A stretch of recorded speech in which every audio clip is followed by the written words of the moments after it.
Sejam todos bem-vindos ao canal Companheiros da Luz. Leitura do livro Mecanismos da Mediunidade. Coleção A Vida no Mundo Espiritual, obra do Espírito André Luiz, por Chico Xavier e Valdo Vieira. Iniciemos então a leitura do capítulo 12. Reflexo condicionado. Subtítulo 1. Importância da reflexão. Entendendo-se que toda mente vibra na onda de estímulos e pensamentos em que se identifica, facilmente perceberemos que cada espírito gera em si mesmo inimaginável potencial de forças mento-eletromagnéticas, exteriorizando nessa corrente psíquica os recursos e valores que acumula em si próprio. Daí nasce a importância da reflexão em todos os setores da vida. É que, gerando força criativa incessante em nós, assimilamos, por impulso espontâneo, as correntes mentais que se harmonizem com o nosso tipo de onda, impondo às mentes simpáticas o fruto de nossas reflexões e delas recolhendo o que lhes seja característico, em ação que independe da distância espacial, sempre que a simpatia esteja estabelecida e, com mais objetividade e eficiência, quando o serviço de troca mental se evidencie assegurado conscientemente. Subtítulo 2. Tipos de reflexos. Vale a pena recordar o conhecimento dos reflexos condicionados, em evolução na escola instituída por Pavlov. Esse campo de experiências traz a estudo os reflexos congênitos ou incondicionados, quais os chamados protetores, alimentares, posturais e sexuais, detentores de vias nervosas próprias, como que auridos da espécie, seguros e estáveis, sem necessidade do córtex, e os reflexos adquiridos ou condicionados, que não surgem espontaneamente, mas sim conquistados pelo indivíduo, no curso da existência.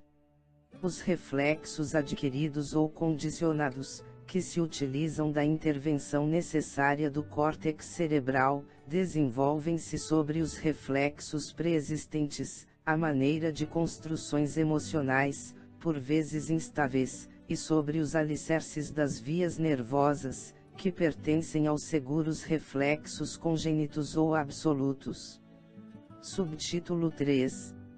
Experiência de Pavlov. Lembremo-nos de que Pavlov, em uma de suas experiências, separou alguns cães do convívio materno, desde o nascimento, sujeitando-os ao aleitamento artificial.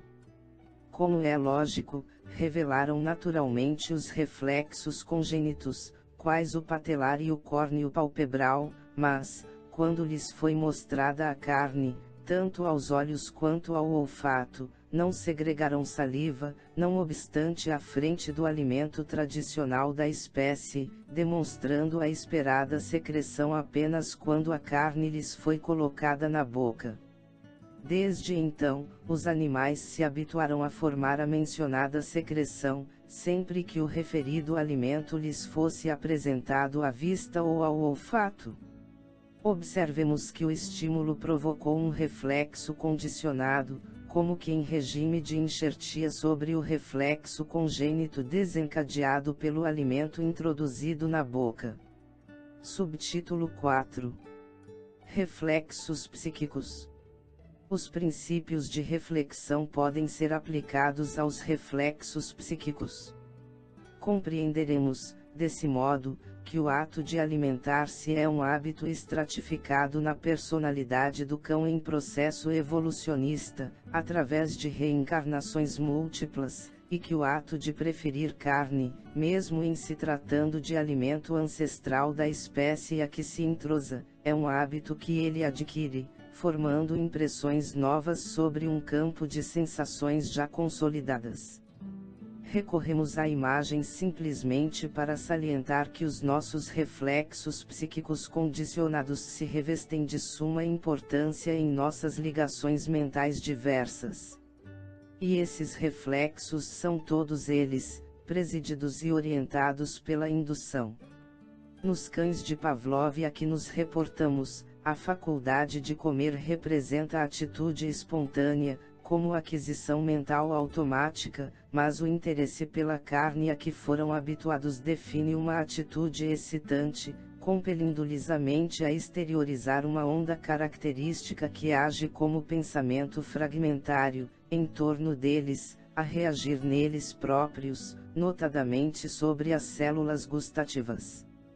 Do mesmo modo, variados estímulos aparecem nos animais aludidos, segundo o desdobramento das impressões que lhes atingem o acanhado mundo sensório, acentuando-lhes a experiência. Podemos, assim, apreciar a riqueza dos reflexos condicionados, pelos quais se expande a vida mental do espírito humano, em que a razão, por luz do discernimento, lhe faculta o privilégio da escolha.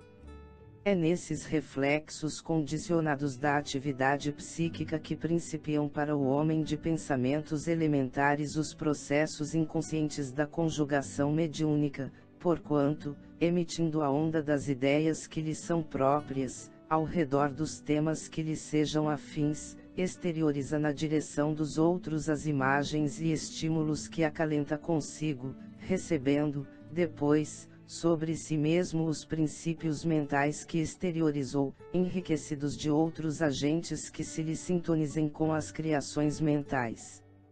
Subtítulo 5. Agentes de indução.